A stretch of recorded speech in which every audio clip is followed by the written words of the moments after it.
Shalom ja tere tulemast tagasi saatesse Iisrael.com. Aline, mul on täna sulle üks kutse. Ma tahan sind kutsuda jalutama koos minuga Jeruusalemma tänavatel. Ja täna teeme me ühe väga erilise jalutuskäigu. Me teeme läbi Via Dolorosa, mis algab siin, Jeesuse kohtumõistmise paigas ja lõpeb tühjas hauas. Ma tahan, et te tunneksite, nagu kõnniksite koos minuga siin Jeruusalemma tänavatel. Kui olete valmis, siis alustame. Siin sissepääsu juures paremal näeme numbrit 1, mis tähistab Via Dolorosa algust. See on see tee, mida Jeesus läbis alates oma kohtumõistmisest kuni haua ja ülestõusmiseni. Tavalisel päeval kõnnib siin tuhandeid palverändureid ning näha seda kohta nii tühjana on tõesti väga erinev kogemus. Aga me alustame oma külastust sellest kohast siin meie ees. See on piitsutamise kirik, kus Jeesust pärast kohut piitsutati.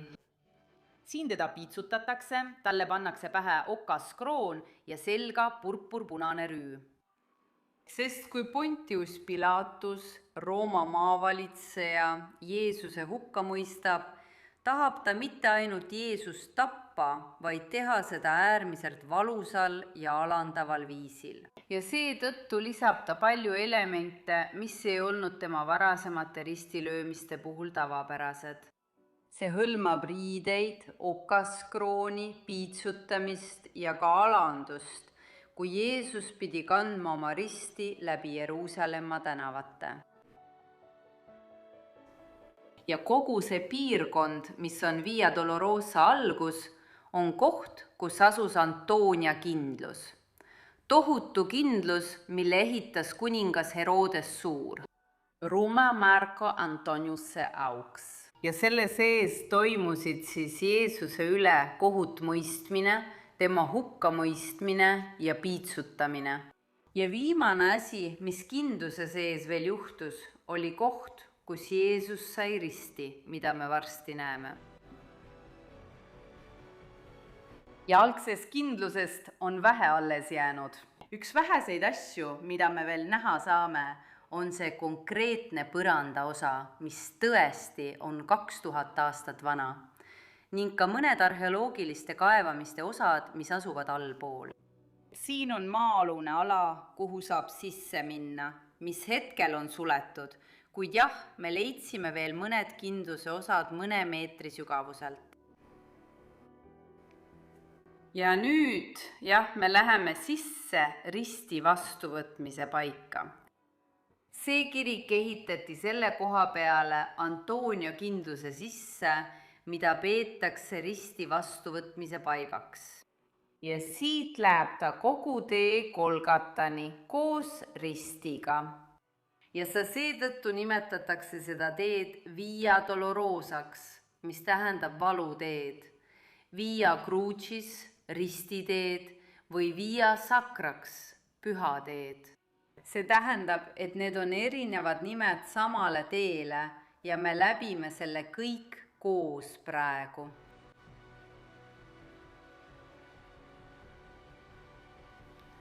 Tee pikkus on umbes 1 kilomeeter, kuid tegelikult on olulisem kui vahemaa selle tõus. Suurem osa teest on suur tõus selle koha ja Golgata vahel. Meie mõte selle jalutuskäiguga on ka see, et te tunneksite end nagu kõnniksite Jeruusalemma tänavatel.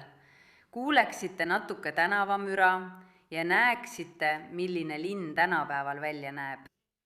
Ja et saaksite selle tee lõpuni käia, mis on nii paljudele inimestele üle maailma väga tähendusrikas. See tänav, millel me juba kõnnime, on Via Dolorosa. Aga on oluline meeles pidada, et Jeruusalemma linn on mitu korda hävitatud ja uuesti üles ehitatud. Nii et mitte kõik, mida me praegu näeme, või õigemini enamik sellest, mida me praegu näeme, ei ole pärit Jeesuse aegadest, vaid on hilisemad rekonstruktsioonid. Seetõttu see, mida me tõesti teeme, on tee läbimine. Teine erinevus on ka see, et tänapäeval on Jeruusalemma vanalinn jagatud 4 linnaosaks: kristlikuks, moslemi, Armeenia ja juudi linnaosaks. Ja just nimelt Via Dolorosa, mis on kristlik tee, asub moslemi linnaosas. Miks? Sest tol ajal ei olnud selliseid jaotusi. Kogu linn oli juudi linn. Ja ka sellepärast, et linnaosade vahel on tõesti segunemist. Me kõnnime praegu moslemi linnaosas, kristlikul teel, aga kui näiteks vaatame siia paremale, siis tõesti näeme kirikut. Ja see näitab meile linnaosade segunemist. Nii nagu on mošeesid juudi linnaosas, on kirikuid ja olulisi kristlikke paiku moslemi linnaosas ja nii edasi. See tähendab, et linnaosad on omavahel segunenud.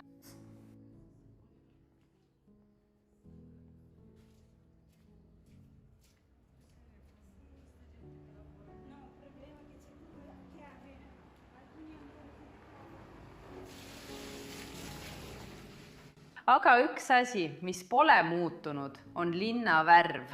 Sellest ajast kuni tänapäevani ehitatakse Jeruusalemmas kivist.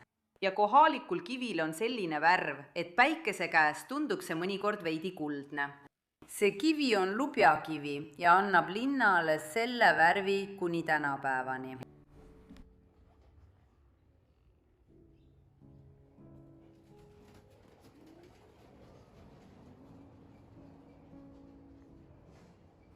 Ma ei tea, kas te märkasite, aga tee peal on palju suletud uksi. See ongi just praeguse maailmas valitseva olukorra tõttu. Osa neist kohtadest on võõraste majad, kirikud, poed, palverändurite kohad.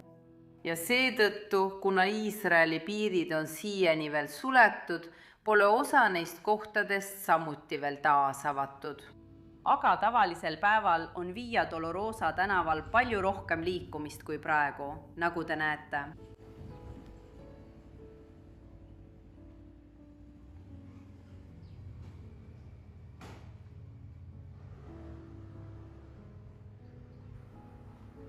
Lihtsalt selleks, et te ka näeksite, kus me oleme, vaadake siin nurgal tänava nime, see on tänavasilt, mis on üleval heebrea keeles, keskel araabia keeles ja all inglise keeles, mis antud juhul on sama, mis portugali keeles. Via Dolorosa. Me tõesti oleme Via Dolorosa teel.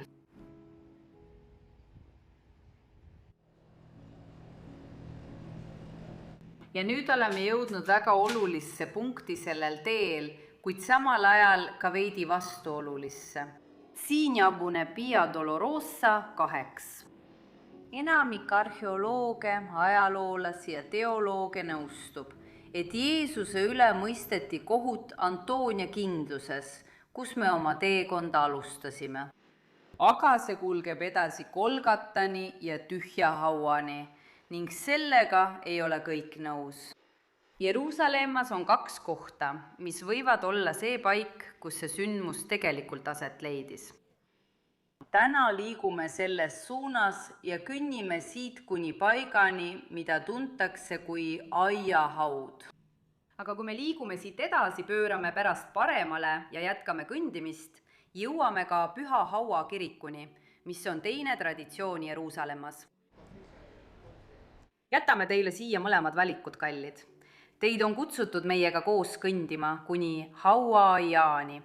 Aga ka need, kes soovivad tutvuda teise tee ja Püha Haua kirikuga, leiavad siit ülevalt lingi. Kes tahab, sellele on ka video siin kanalil olemas. Aga jätkame meie jalutuskäiku.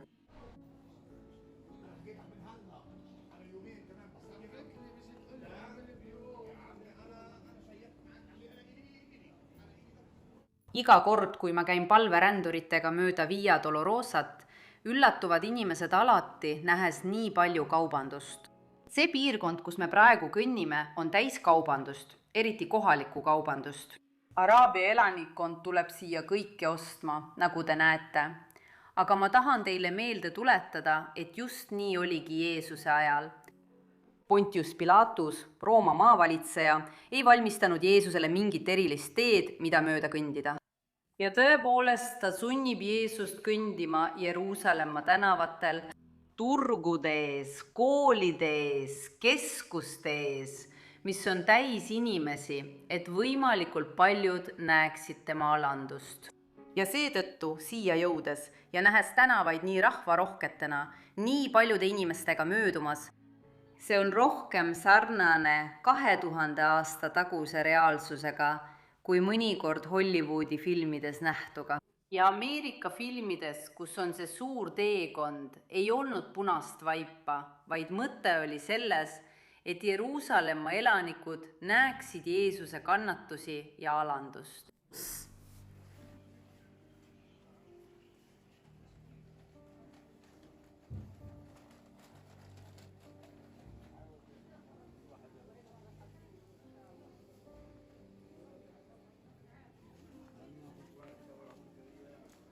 Ma ei tea, kas te videost näete, aga tänav on pidevalt tõusuteel. Me läheme kogu aeg üles mäge. Tegelikult jään ma juba selle teekonna ajal hingetuks.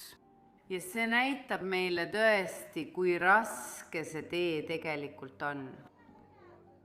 Aga ma ei taha midagi ära võtta, midagi juurde panna ega peatuda, sest ma tahan, et te tõesti näeksite seda teed sellisena, nagu see on. Ja see raske teekond saab olema seda väärt, sest lõpuks näeme hauaaeda, tühja hauda. Ja me kohtume ka Joao Batistaga, kes on brasiillane ja üks hooldajatest. Üks neist inimestest, kes hoolitsevad hauaaia eest ja on seal vabatahtlikud.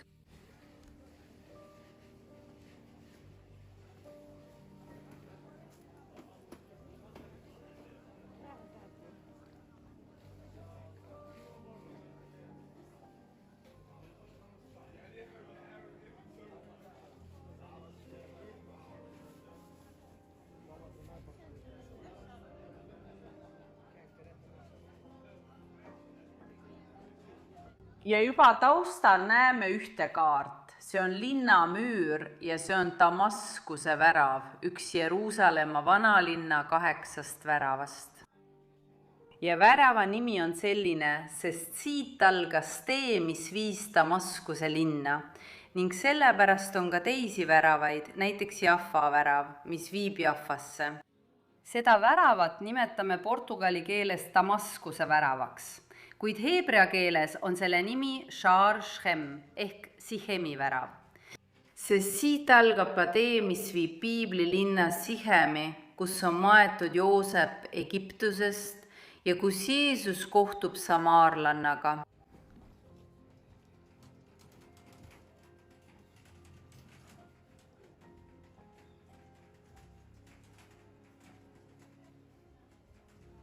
Ja nüüd me ületame värava. Nagu te näete, tundub see oma suuruse tõttu nagu koridor. Aga me peame müüridest välja minema, sest nagu me mäletame, toimus Jeesuse ristilöömine, nagu ka teised tolle aja ristilöömised väljaspool müüre.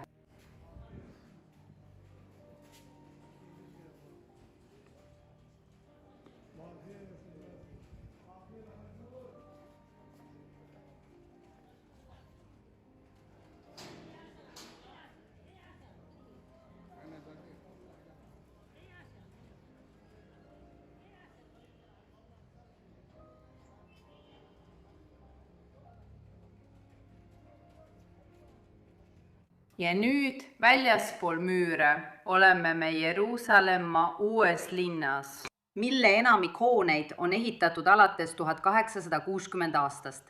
Seetõttu ka nimi uus. 1860 on Jeruusalemma jaoks väga hiljutine aeg. Kuid nagu te näete, isegi kui seda nimetatakse Jeruusalemma uueks või moodsaks linnaks, on see ikkagi täielikult kivist ehitatud, nagu need hooned, mida me siin taustal juba näha võime.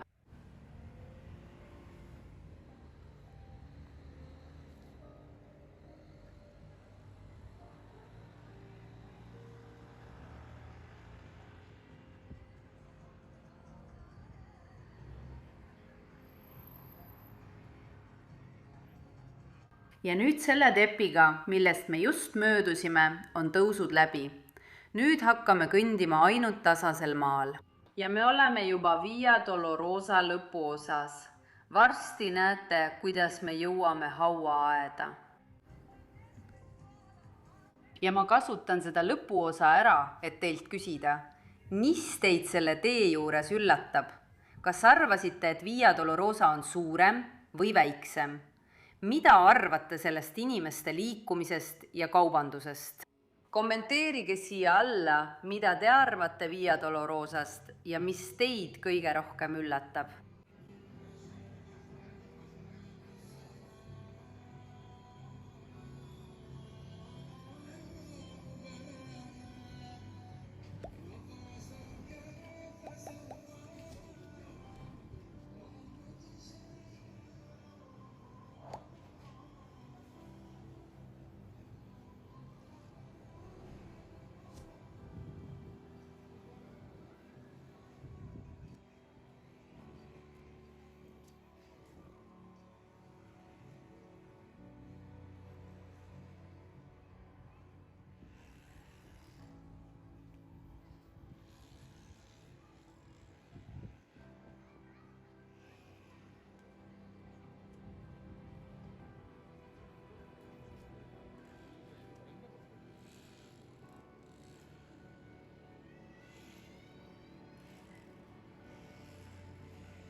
Me näeme juba praegu enda ees üleval silti, millel on kirjas The Garden Tomb, aiahaud. Ja siin peame me tõesti järgima piiblilugu.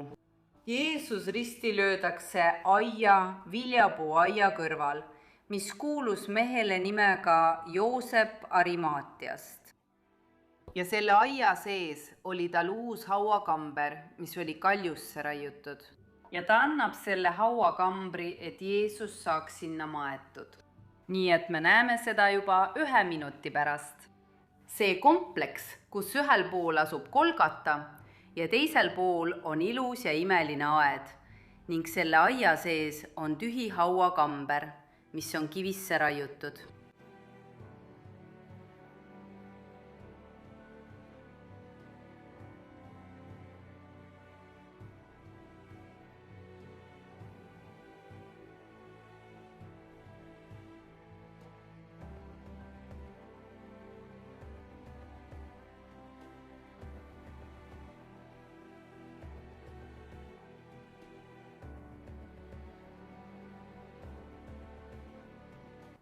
Ja siin näete, kuidas maastik on juba muutunud. Järsku jõuame nii rohelisse ja ilusasse kohta. See on Arimaatia, Joosepi aed. Kui piibel räägib aiast, siis tavaliselt ei mõelda selle all lillede ja dekoratsioonidega aeda, nagu meie ette kujutame. See oli pigem viljapuuaed, põllumajanduslik ala ja kuni tänapäevani hoiavad aia eest hoolitsevad inimesed seda kohta alles koos suure osa puudega, viljapuudega. Nii et enamik taimi, mida te siin näete, on viljapuud. Nagu te näete, on meie ees olev läbipääs suletud.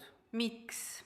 Sest nad teevad siin töid, et parandada ligipääsu palveränduritele, kes siia tulevad.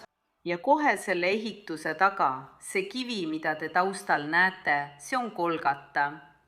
Meil ei ole praegu võimalik sinna jõuda, aga ma jätan teile siia ühe foto, et saaksite näha, kuidas see välja näeb. Ja samuti üles lingi videole, mille me siin aias tegime, enne selle ehituse algust, kus te saate Golgatat lähedalt näha, kuidas see tegelikult välja näeb. Aga praegu liigume edasi läbi aia või õigemini öeldes Joosep Arimatealase viljapuuaia tühja haua poole.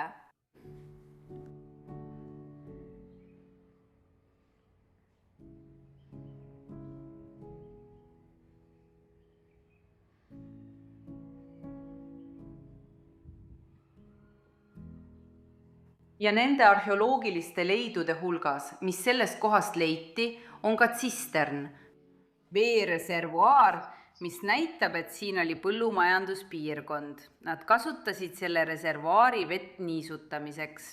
Samuti leiti viinamarja press, oht, kus viinamarju tallati, et teha viinamarja mahla või veini.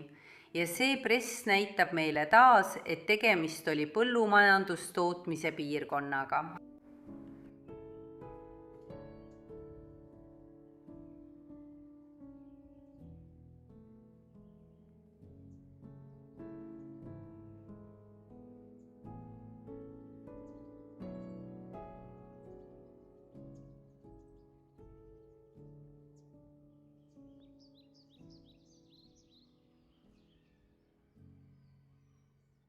Ja siin näeme juba kaljusse raiutud hauakambri sissepääsu.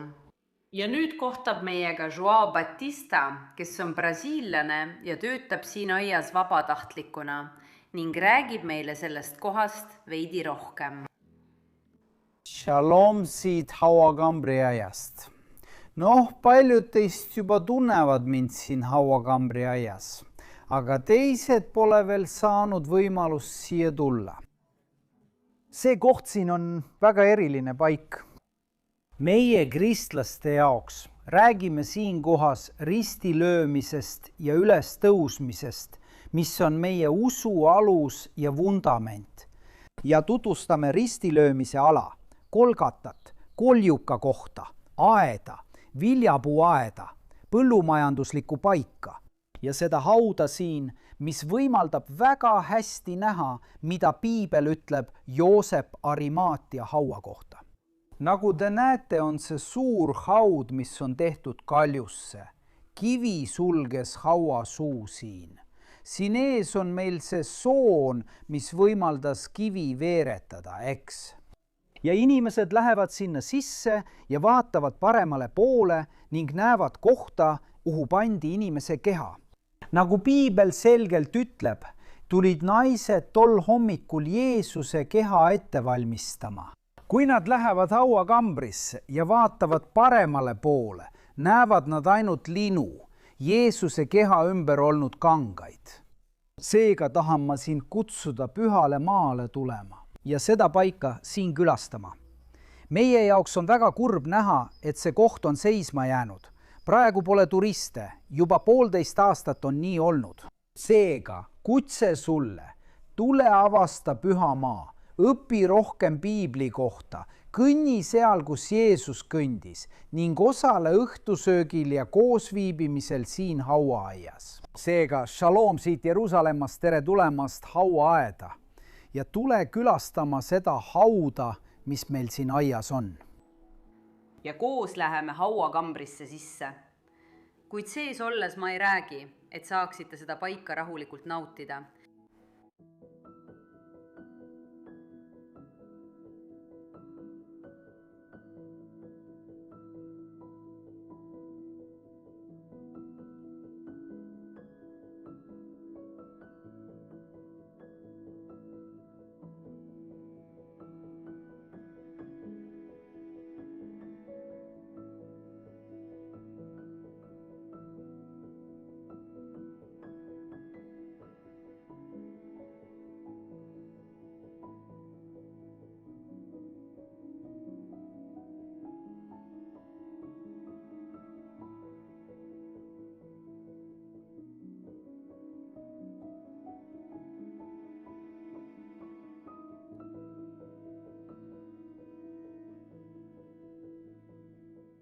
Loodan, et teile meeldis tunne, kui kõndisite siin Jeruusalemma tänavatel ja et saite näha paiku, mis sõna otseses mõttes muutsid inimkonna ajalugu.